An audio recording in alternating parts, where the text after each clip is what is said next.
La segunda charla introductoria de unos 20 minutos está a cargo del doctor Carlos Muguruza, que es ingeniero electrónico dedicado a lo que podríamos llamar la neurociencia. Aplica los conocimientos de ingeniería electrónica para trabajar el cerebro. Ha estudiado en varios, primero en Brasil, Sí. también en Inglaterra. En Reino Unido, sí. ¿En qué universidad de Inglaterra? University of Dundee. En realidad el doctorado era entre Edimburgo y Dundee. Muy bien. La pregunta primera antes de empezar es, ¿cómo lograste de acá de Perú ir y obtener una beca al extranjero? ¿Es complicado, difícil? Bueno, primero que todo aclarar que como yo soy ingeniero, digamos, la forma, o al menos en las cuales nos decían que obteníamos las becas hace, que será un poco más de 15 años, es un poco diferente a la que normalmente lo hacen los ingenieros, ¿no? En el caso yo me fui a la Universidad de Sao Paulo a hacer una maestría en sistemas electrónicos.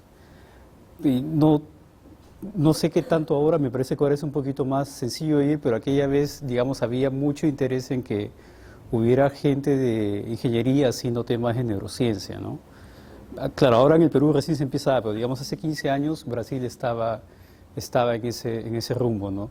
Y digamos, prácticamente yo escribí básicamente a 2 personas y las 2 me respondieron que sí, y el que estuvo más interesado fue el profesor de la Universidad de Sao Paulo que tuve una videoconferencia por aquella vez, no fue llamada telefónica básicamente, con unos fotos que se daban casi titileando, y después de unas 3 horas me dijo, quisiera que vengas al laboratorio, solo que la beca puede demorar un poquito en salir, ¿no? Yo te aviso cuando sale y vienes, ¿no? Así fue aquella vez, fue un poco más por el tema de interés del laboratorio en tener un ingeniero electrónico allí trabajando. O sea, tu especialidad servía a los fines del equipo. Sí, curiosamente yo no lo sabía, pero el instituto al cual yo quería ir era un instituto de ciencias biomédicas, ¿no? Era lo que decía, pero la dependencia computacional del Instituto de Ciencias Biomédicas estaba dentro de electrónica. Y entonces, habían una parte del grupo estaba en el Instituto de Ciencias Biomédicas, digamos, haciendo ciertas recolección de señales básicamente con electromiograma y algunos electrodos para potenciales evocados, pero la parte computacional la tenían dentro de ingeniería electrónica, ¿no? Dentro de sistemas electrónicos. ¿Eso fue en Brasil? Eso fue en Brasil. ¿Y de Brasil cómo diste el salto a Inglaterra? Bueno, ese es un poco más difícil de explicar porque, digamos, como soy ingeniero, digamos, hasta esa época lo que muchas veces en la universidad nos decían que normalmente el ingeniero es ingenio y debería tener invento, ¿no? Entonces, yo cuando acabé la maestría, aunque ya tenía algunas publicaciones, no tenía ningún invento.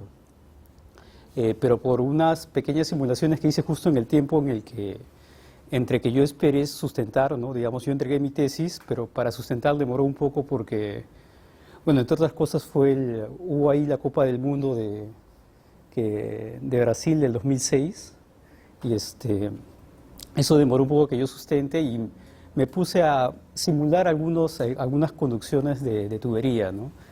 Entonces yo ahí tuve una idea más o menos interesante de cómo manejar flujos a bajas presiones en tuberías pequeñas y que tal vez podíamos probar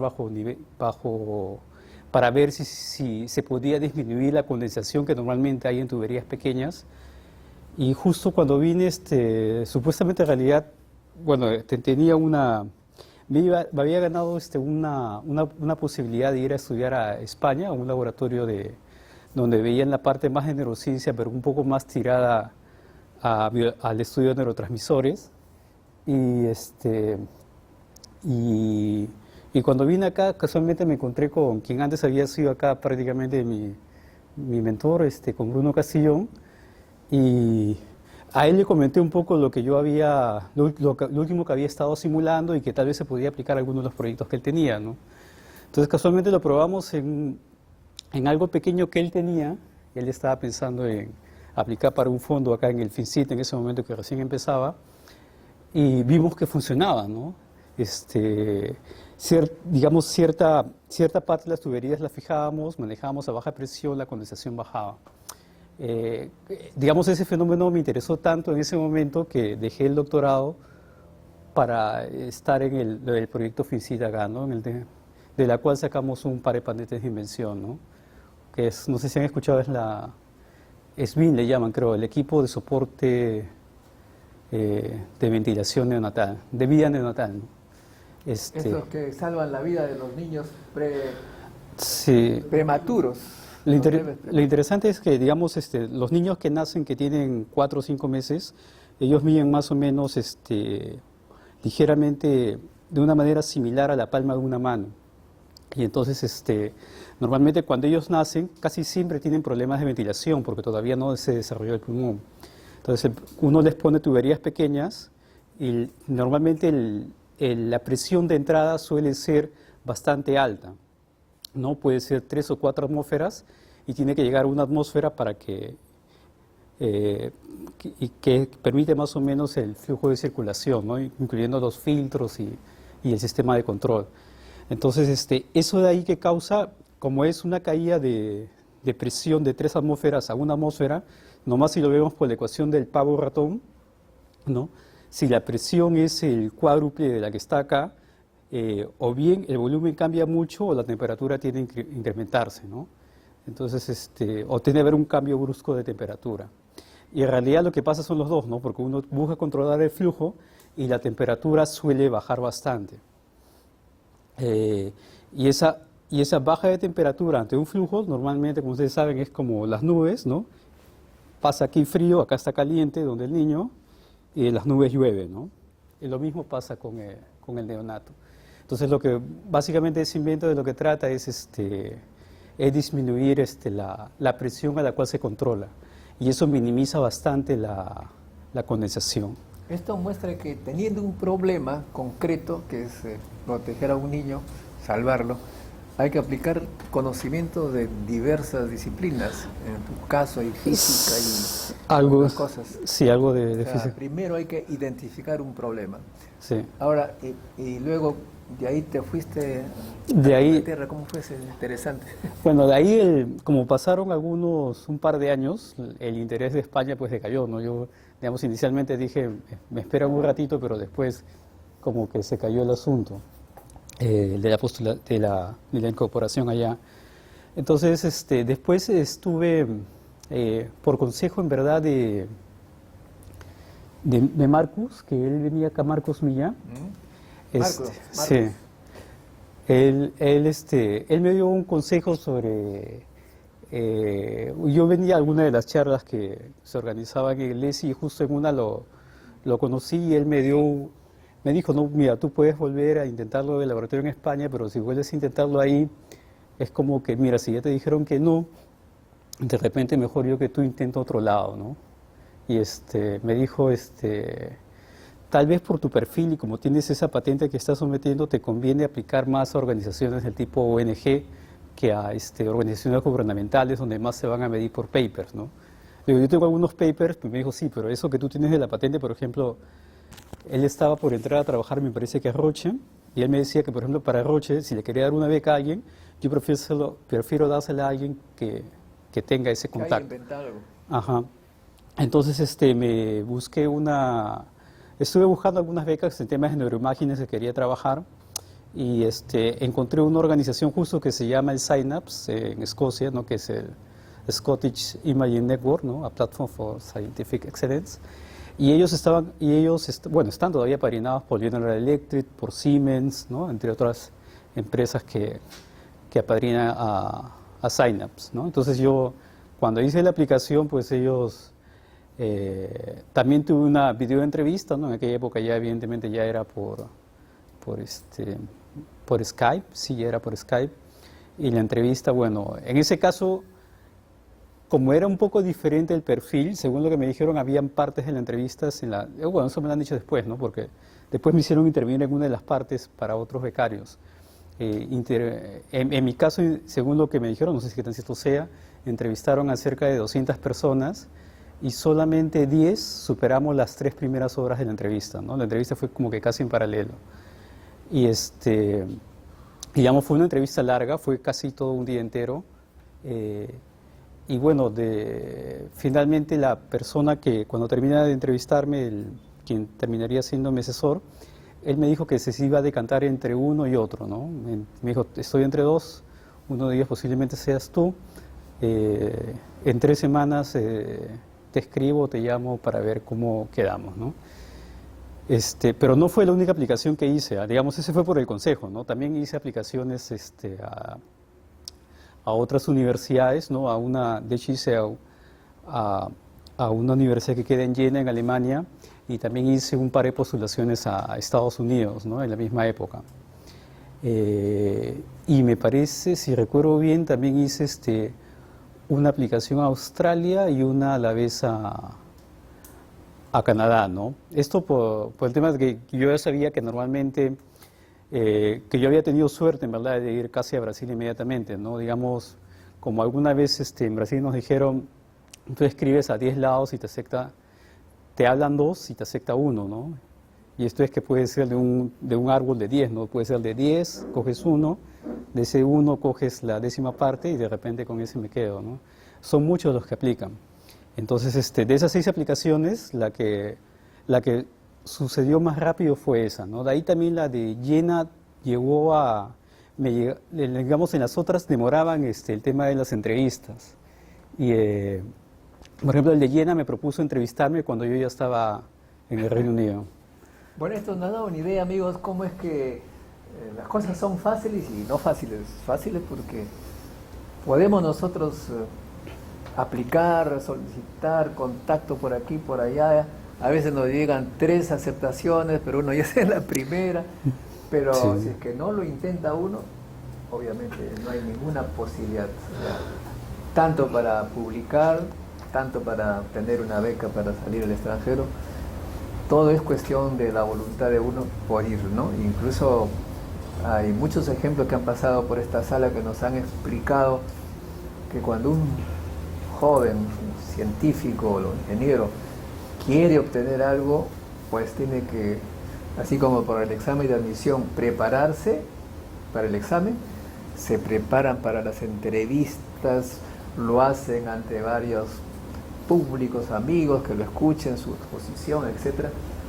O sea que es fácil para los que se preparan, pero si uno va así, quiero, no, eso no es, y también hay que publicar, hay que patentar, eso es el primer paso para los jóvenes, sobre todo si quieren hacerse una carrera en este mundo de la ciencia y la tecnología, hay que empezar lo antes posible a publicar. Y Carlos tuvo la suerte de encontrarse con este grupo increíble de Bruno Castrillón, que dicho sea de paso no es científico ni ingeniero, era un técnico enfermero, que se le murió un niño en Cajamarca, en su Cajamarca natal, por falta de un equipo adecuado para protegerse, y él pues sintió, propio de su personalidad, sintió un gran dolor y quiso resolverse, vino a la Católica y ahora es profesor en la Católica. Sí, está ahí ha varios ganado años. varios concursos de FINCIT. Claro, también uno tiene que chocarse contra la incomprensión del Estado peruano, porque como ustedes han visto, escuchado seguramente por las noticias, hay muchos niños que mueren porque no tienen estos equipos.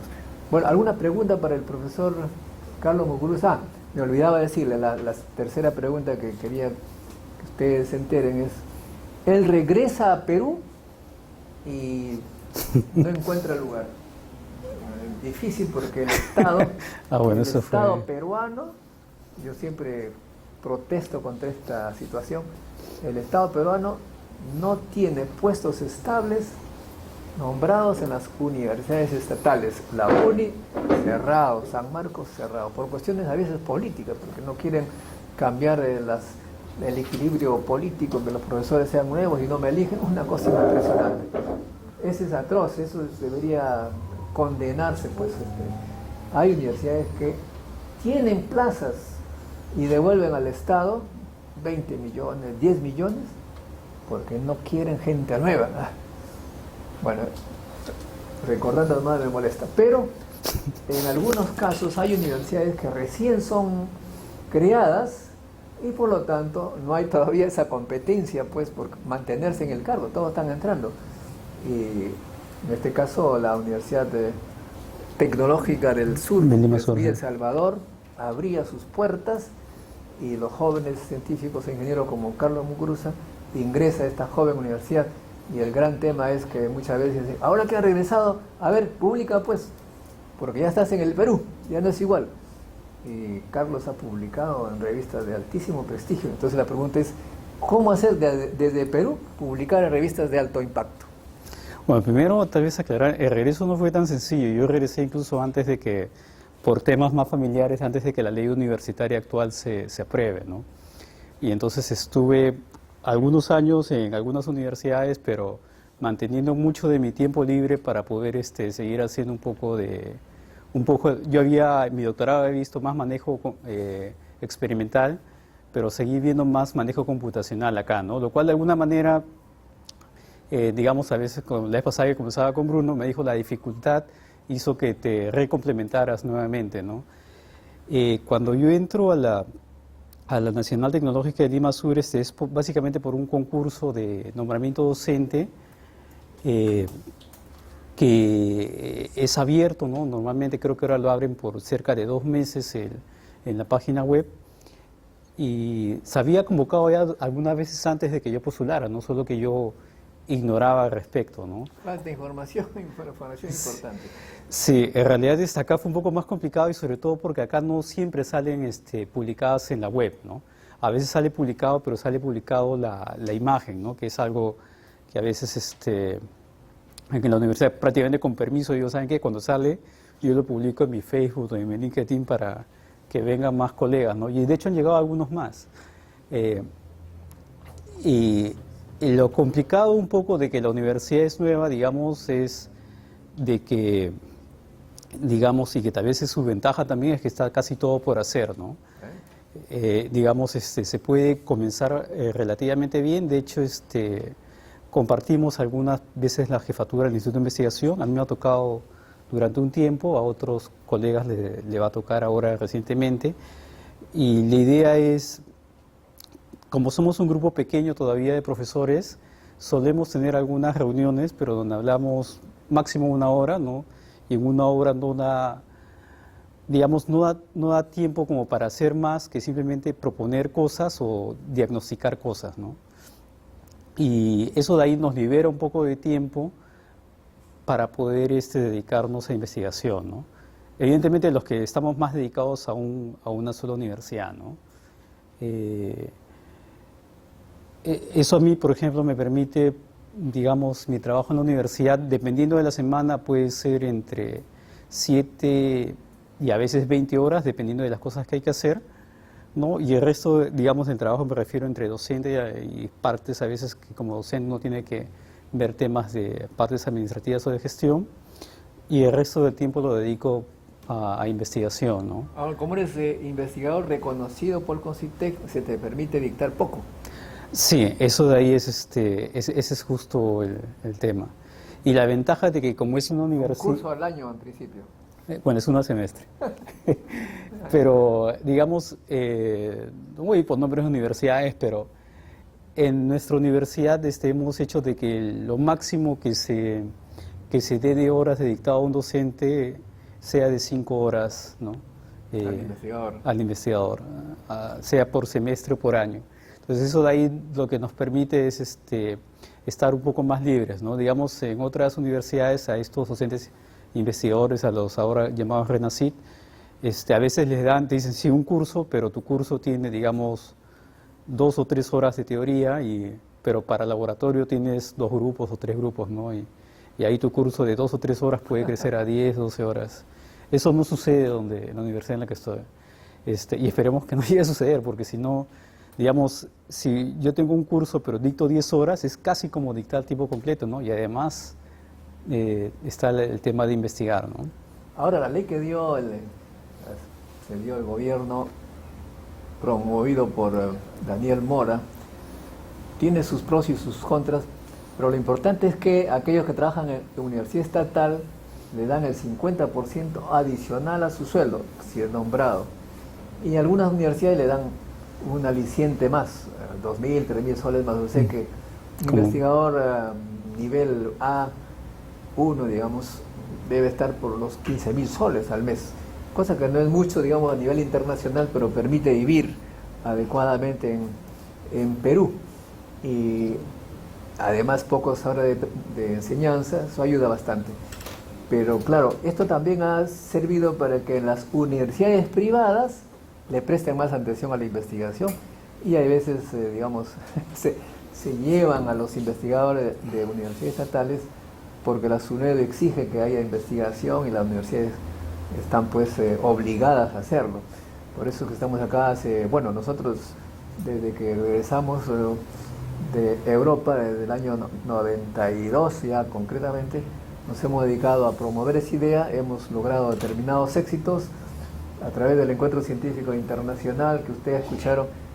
Él se conectó, ustedes también supongo han ido, pueden comunicarse con investigadores del extranjero para los contactos que son necesarios. Bueno, preguntas por favor sobre los temas para Carlos.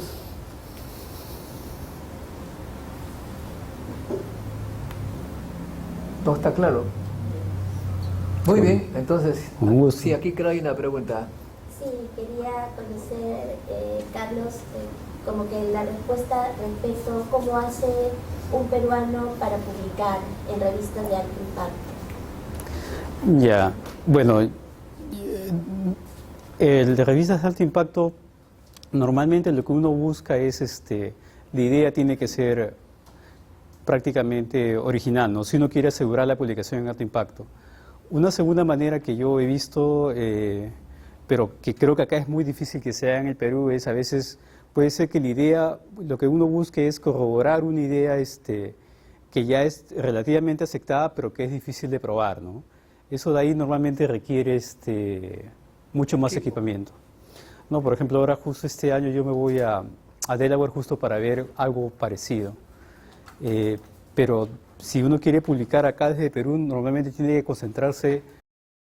Mi consejo sería que se concentre mucho en la idea, ¿no? Y es prácticamente el par de publicaciones que tengo en el cuartil 1, que he sacado desde acá, curiosamente, se enfocan mucho en la idea, ¿no? Digamos, en mi caso, tengo este experimento, llevamos un poco al límite lo que normalmente se pensaba, y como lo llevamos al límite hay cosas que no se pueden explicar.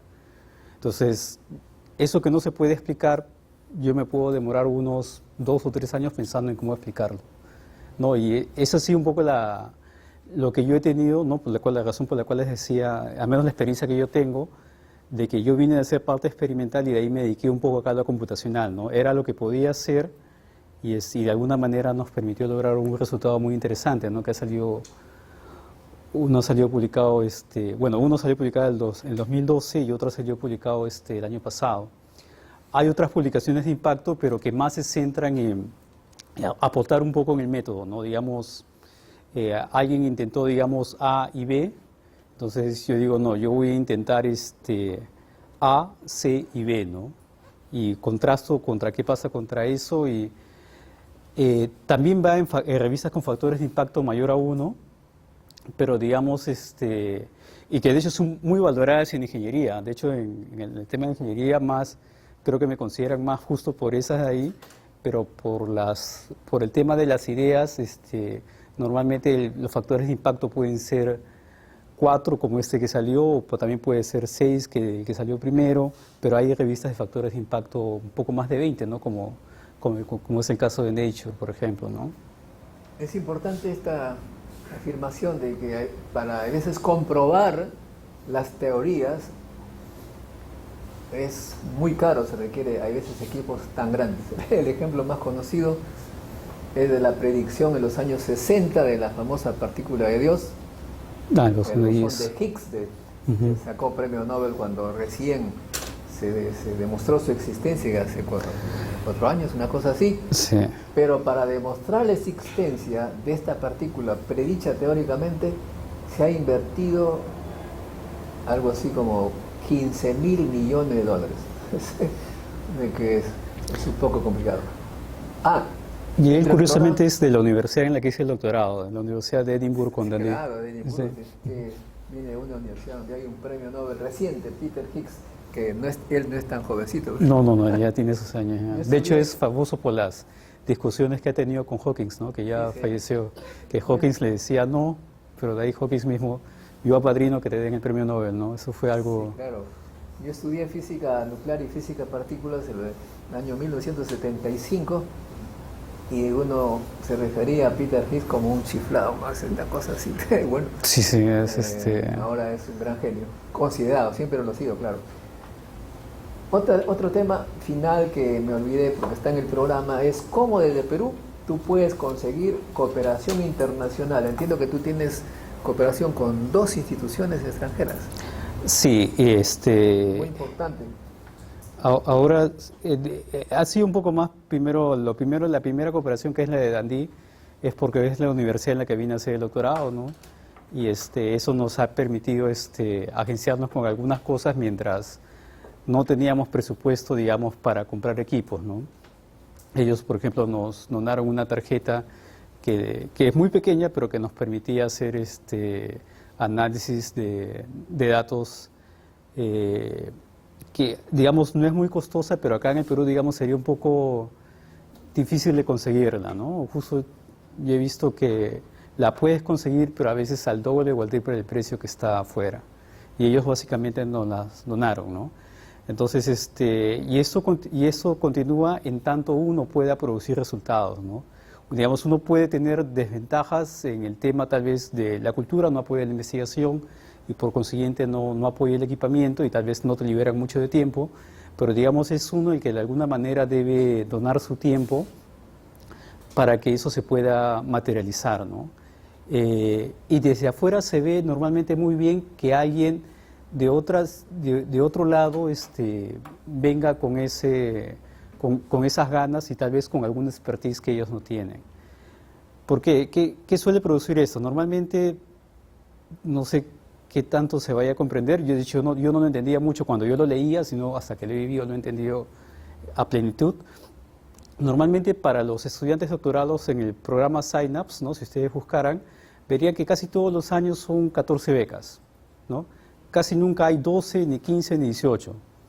Es 14 y si hubiera menos de 14 seguramente harían 7 y si hubiera más de 14 habrían 21.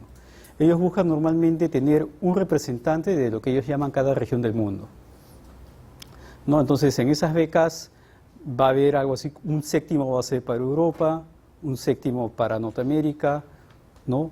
Va a ser un séptimo, desafortunadamente no es solo Sudamérica, sino es para la parte septentrional, ¿no? Que nos incluye es Sudamérica y África.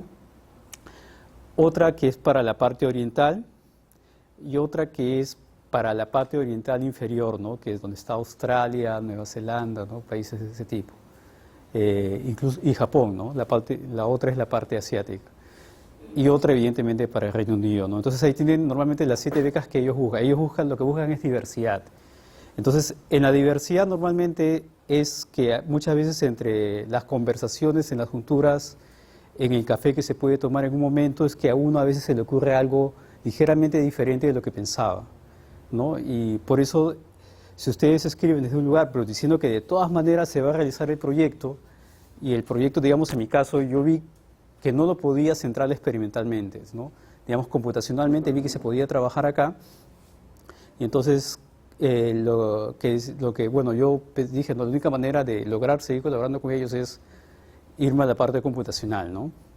Y computacionalmente, digamos, a ellos les va a atraer, porque a veces muchos allá ven tanto equipo y dicen, uy, vamos a usar este equipo para hacer los experimentos, pero a veces la parte del diseño de los experimentos, un análisis meticuloso de los experimentos, es lo que, por lo menos de acá del laboratorio de acá, podemos contribuir.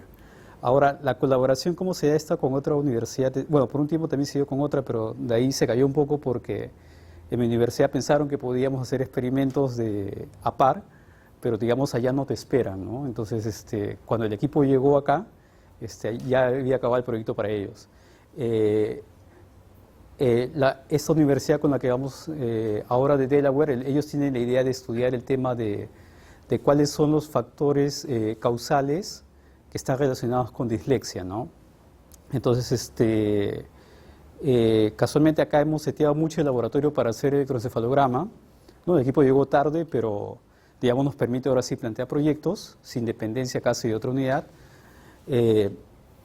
Y ellos allá tienen resonador magnético funcional, ¿no? Entonces allá vamos a hacer la función de dos técnicas, ¿no? Que es el electroencefalograma y resonancia magnética funcional, que es casualmente la técnica que faltó refinar cuando yo hice el doctorado, ¿no? Uno, básicamente ahí les ha interesado el tema de poder juntarlo, ahora hay más capacidades para hacerlo, por lo menos de parte mía, y vamos a ver si es que en verdad podemos explicar causalmente o tal vez refutar de que, digamos, hay ciertas regiones, ¿no? Que se dan en la parte un poco más frontal que están relacionadas con lo que se llama la teoría magnocelular de dislexia, ¿no? Que es más cierta parte de, digamos, de las minicolumnas del córtex que se dedican a cierta función que a otra, ¿no? Eso es lo que vamos a probar, ¿no? Y para eso es combinación de técnicas. Y de hecho va a implicar parte computacional que va a ser en realidad el gran desafío, ¿no? ¿Cómo se llama el que descubrió Machu Picchu? Como quiera.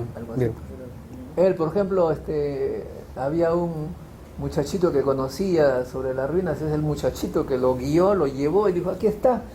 Pero su nombre no sale en la publicación, lo agradecen, pues. Pero ahora es eso, ¿no? Hay todo tipo de posibilidades.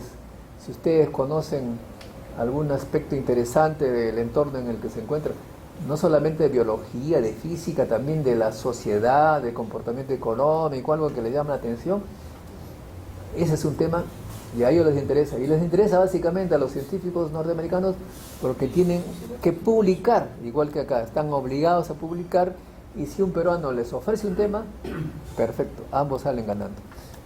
Bueno, si no hay más preguntas, un aplauso para... Gracias, muchas gracias.